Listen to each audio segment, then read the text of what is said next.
trevas do que a luz, porque as suas obras eram más. E você senta glorificando o nome de Jesus. Aleluia, glória a Deus. Prometo que não vou demorar. Meus irmãos, eu creio que este versículo, capítulo e versículo, conhecido como o versículo central, uma das mensagens centrais do Evangelho, é conhecido por aquele crente que se converteu a Cristo. Talvez você que está me ouvindo aqui nessa noite tenha sido essa a mensagem que te convenceu a vir para o Evangelho. Para nós entendermos o porquê, qual foi o motivo de Deus enviar Cristo nesta terra para morrer por nós, porque ainda no nosso tempo há pessoas que não entendem o valor do sacrifício de Cristo na cruz. Eu quero te trazer à memória o que é este sacrifício. E para te mostrar um pouco, precisamos voltar alguns milhares de anos para quando Deus fez o primeiro homem e a primeira mulher dentro de um jardim chamado Éden, aonde Ele deu uma ordem para o homem dizendo: não coma deste fruto. A Bíblia diz que a mulher desobedece, mas ainda não tem consequência. Mas quando o homem desobedece a Deus, a Bíblia diz que o primeiro ato que ele vai fazer é se esconder, porque o pecado que ele tem, a Bíblia diz que é uma vergonha tanto diante dos olhos dele, quanto diante dos olhos da esposa dele. É por isso que os dois vão se vestir de folhas de figueira brava e vão se esconder de Deus. A Bíblia diz que Deus desce e diz: Adão, aonde é que tu estás? A Bíblia diz que Adão responde: Senhor, eu ouvi a tua voz e temi, porque eu estava nu. Adão, aleluia, ele percebe que está nu a partir do momento que ele peca diante de Deus. E o pecado dele faz com que ele se esconda da presença do Altíssimo, que é um sinal de alguém que está em pecado. A primeira coisa que ele faz é parar de congregar, é parar de vir na igreja, é parar de ler a Bíblia, é parar de orar. Aquilo que tem a ver com Deus, ele vai deixando de lado. A Bíblia diz que eles se vestem com folhas de figueira brava. Deus olha para ele e diz: quem foi que te falou que você estava nu? E ele responde: Senhor, a mulher que tu me deste, foi ela que me fez comer do fruto. Ele olha para a mulher e diz: por que você fez isso? Ela olha e diz: a serpente que tu criou me convenceu a comer o fruto. Era como se Adão estivesse dizendo: Deus, se tu não tivesse me dado essa mulher, eu não teria pecado. E é como se ela tivesse olhado para Deus e dito: se o Senhor não tivesse criado a serpente, eu não teria sido induzida e não teria pecado e feito meu marido pecar. É como se eles estivessem dizendo: Deus, meio que a culpa disso tudo é tua, porque tu criou o fruto, tu colocou a serpente, tu fez tudo. Mas isso implica e nos faz entender o quanto que Adão foi errôneo na sua responsabilidade, jogou a sua responsabilidade para quem não tinha nada a ver. Eva fez a mesma coisa. A Bíblia diz que Deus vai sacrificar um animal, e a pele daquele animal vai ser usado de roupas para Adão e Eva. A Bíblia diz que Deus vai expulsá-los do jardim, porque uma coisa é o amor de Deus e outra coisa é a justiça de Deus. O amor de Deus não anula a justiça dele. Tem gente que parece que não entende isso. Diz: Deus ama, então Deus não castiga. Se Deus ama, então Deus não faz isso, Deus não faz aquilo. A Bíblia diz que ele é amor, mas ele também é fogo, ele também é justiça. O amor dele não anula a sua justiça. A Bíblia diz que agora todo homem que nascer, toda mulher que nascer, vai nascer com DNA pecaminoso. Só que a Bíblia vai dizer que Deus vai dar sentenças para o homem e para a mulher. Mas eu quero pular essa parte, porque se o plano do diabo era: eu vou fazer o homem desobedecer e o homem vai ser expulso como Eva também foi expulso. Só que Deus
direção, Deus não envia sonho, Deus não envia nada. A nação de Israel só acreditava numa promessa longínqua, que nasceria o Messias, que traria um reino sobre Israel e triunfaria sobre os inimigos. Aleluia. Neste passar de tempo, imagino eu que muitos judeus perderam a esperança, aleluia, na vida do Messias. Só que a Bíblia diz, aleluia, que depois desses 400 anos, Gabriel, ele aparece para uma jovem e diz assim: Maria, bendita és tu entre as mulheres, aleluia, tu ficará grávida do Espírito Santo, e aquele que será carregado no teu ventre se chamará Emanuel, príncipe da paz. Este, aleluia, vai, aleluia, comandar as nações com vara de ferro. Aleluia, Jesus é ele, é o Messias, é o poderoso, o glorioso. Toda autoridade ele tem, todo o poder ele tem,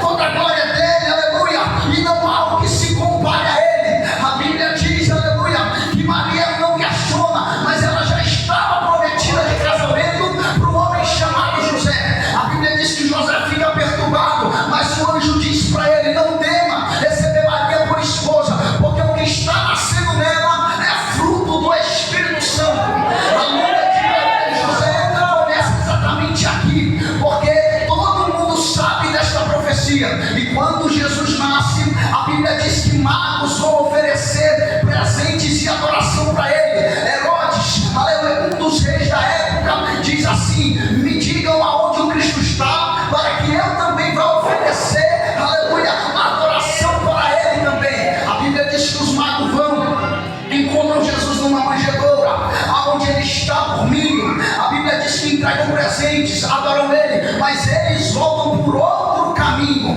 porque eles percebem, eles entendem que o intuito de Herodes não é adorar ao Cristo, é matar o Cristo quando ele ainda é bebê. Mas é claro que isso tudo implica, aleluia, numa artimanha do diabo para poder parar Cristo enquanto ele ainda é bebê. Só que a Bíblia diz que o Espírito vai impor e os magos vão por outro caminho. A Bíblia diz que Herodes vai se levantar irado, cheio do diabo no colo dele, e vai dizer: eu quero que matem todas as crianças de 2 anos para baixo, todas elas vão ter que morrer. Agora se cumpriu uma das profecias onde dizia: Raquel chora, aleluia, chora porque não quer ser consolada. A Bíblia diz que o anjo vem e avisa: vão descer para o Egito, até que aquele que procure matar o menino morra. A Bíblia diz que vai se passar um tempo, e a Bíblia diz assim: Herodes morreu e Cristo retorna novamente para Israel. Agora olha que coisa interessante, quem queria matar Cristo era Herodes, era autoridade, era poder. Ele procurou matar Cristo de todas as formas, procurou, mas não conseguiu matar, porque o próprio Deus havia escondido, aleluia, o próprio Cristo. E a Bíblia diz que o tempo vai passar, até que um dia Herodes vai morrer, mas Cristo vai permanecer vivo. Eu quero dizer para você nessa noite, aleluia, cheio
cima dos demais, o próprio diabo. E sabe qual foi o fim dele? Lapada na nuca e cair por terra.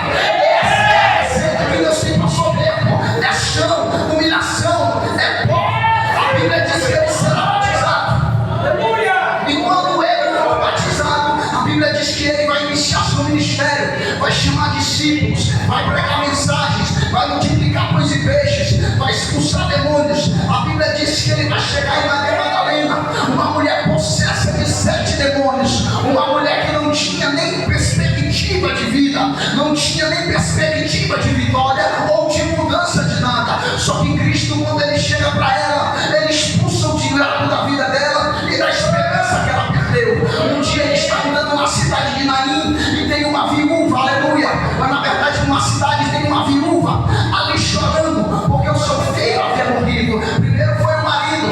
A Bíblia diz, aleluia, que o homem da casa traz o sustento para sua esposa. Quando o marido morria, a responsabilidade passava para o filho, e o filho dava conta de sustentar a sua casa e o resto de vida da sua mãe. Só que olha só que má sorte que ela teve. Primeiramente, o seu marido morre e o filho assume as responsabilidades. Depois, quando o filho morre, aquela mulher provavelmente morreria de fome ou teria que virar uma mulher da vida para poder se sustentar. É por isso que ela chora andando ali perto do túmulo do seu filho. Só que a Bíblia diz, aleluia, lá no livro de Deuteronômio, Êxodo, se não me falha a memória, que o parente não poderia ficar muito perto daquele que já morreu. Ela não tinha nem a alegria de tocar no filho dela, porque se ela tocasse, ela seria considerada imunda.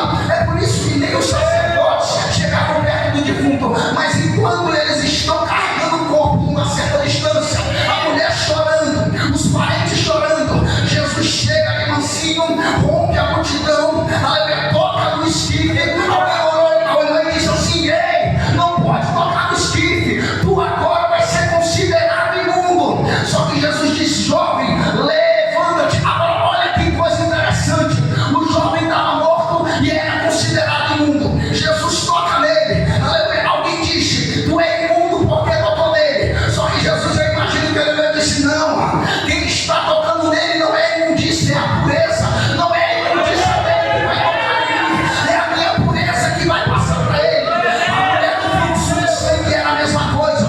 Ela estava com seu ciclo menstrual além do normal, aleluia. A Bíblia diz que ela sangrava, gasta tudo que tem, tudo que tem e tudo que não tem, aleluia, para poder segurar. Só que não dá certo. Um dia ela ouve alguém dizendo: Jesus, o Nazareno, o que deu visão para Bartimeu, o que libertou, aleluia, o que libertou Maria Madalena, o que libertou a filha da mulher Sírio-Fenícia, está passando por aqui. Eu imagino que ela se levanta e diz: ó, eu já estou no meu leito de morte mesmo. Eu sei que se eu ficar aqui eu morro, mas se eu for, e se Jesus for tudo aquilo que dizem, eu sei que se eu tocar pelo menos nas vestes dele, eu sei que o Senhor irá.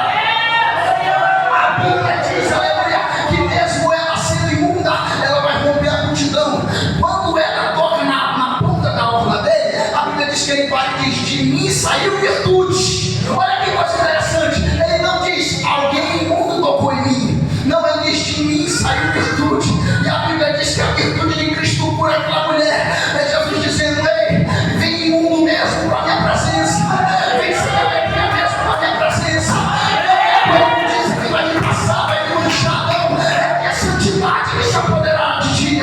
Não é a tua falta de alegria, mas é a minha alegria que te consome. É o gozo que te orgulha, meu espírito que te consome, oh glória. Glória.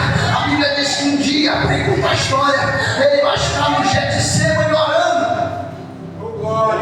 E enquanto ele está orando, ele vai ficar agoniado.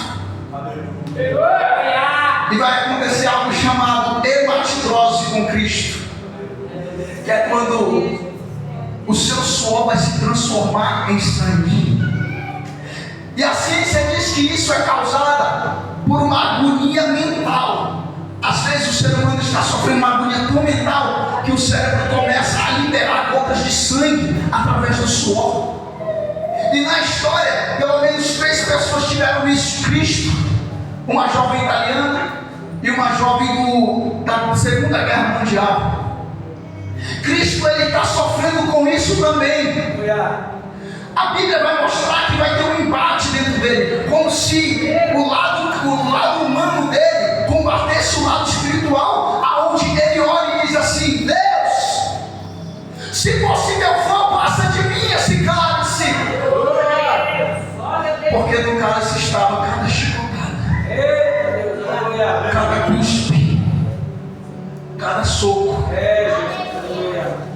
cada espinho, cada prego. E quando ele olha para esse cálice, ele diz: Deus, se possível, passa de mim. E de acordo com o livro de Lucas, Jesus disse: o que é impossível para os homens é possível para Deus. Então, se Deus quisesse livrar Jesus do cálice, ele podia. Deus poderia muito bem atender ao pedido de Cristo, mas nessa hora sua natureza divina diz assim: mas que não seja feita a minha vontade, mas a tua. E daqui a pouco os soldados romanos chegam para pegar Cristo e dizem: quem de vocês é o Cristo? Já que ele vai dizer para os discípulos, ele diz: eu sou. E a Bíblia diz que quando ele fala essa palavra, os soldados caem por terra. Daqui a pouco eles se levantam novamente e diz: quem é o Cristo? Jesus diz: eu sou. Judas vem e veja a sua bochecha. Os soldados romanos levam ele novamente, aleluia, capturam ele e vão levar para o sinédrio. A Bíblia diz que agora é uma madrugada totalmente conturbada. Sabe os 11 discípulos que Jesus discipulou, cuidou, aleluia, libertou, transformou? Pedro é o primeiro a correr. Aquele amigo que disse: eu estou contigo, não te abandono. Se é para chorar, eu choro contigo. Se é para rir, eu dou risada contigo. Na hora H, Pedro foi embora e Pedro disse: eu não te nego por nada. João descansava no peito do mestre. João também foge. Bartolomeu também foge. Aleluia. Todos eles deixam Jesus sozinho. Jesus naquela hora é pegado e os soldados romanos começam, aleluia, o processo de crucificação, aonde vão bater nele, vão humilhar ele. A Bíblia diz que ele vai apanhar. Quando ele fica no sinédrio diante de Caifás, Caifás olha para ele e começa a interrogar, começa a perguntar para ele: tu é mesmo o Messias? Tu é mesmo o Filho de Deus? A Bíblia diz que Jesus não fala nada, Jesus fica calado. Daqui a pouco Pedro vem de longe querendo ver o que está acontecendo com Jesus. Eu imagino uma mulher chegando e dizendo assim: eu te vi com ele. E ele dizendo: não conheço esse homem, mas eu te vi andando com ele, não sei quem ele é. Eu tenho certeza, tu fala igual ele, parece com ele, eu acho que tu é discípulo dele. E Pedro: não sou. Neste momento eu imagino que Jesus, não sei aonde ele estava, mas ele deve ter olhado nos olhos de Pedro. A Bíblia diz que a trombeta, o galo canta, e neste momento Pedro sai amargurado, chorando. Imagino eu que ele está gritando: eu não sou digno dele, não sou digno da presença dele, eu não mereço ele, eu peguei, eu falei. A Bíblia diz, aleluia, que Jesus dá uma última palavra dizendo que ele se assentará do lado direito de Deus Pai. Caifás diz: nós não precisamos de prova. Ele blasfemou, ele rasga suas vestes e Jesus apanha dos soldados, pega soco na cara, aleluia, pega chute, pega tudo. Daqui a pouco, quando o dia amanhece, a multidão toda está no pátio do palácio de Roma, onde Jesus está amarrado. Quando ele está amarrado, um dos soldados romanos, o mais bruto, vem com uma arma chamada azorrague, que é uma espécie de chicote que nas pontas tem ossos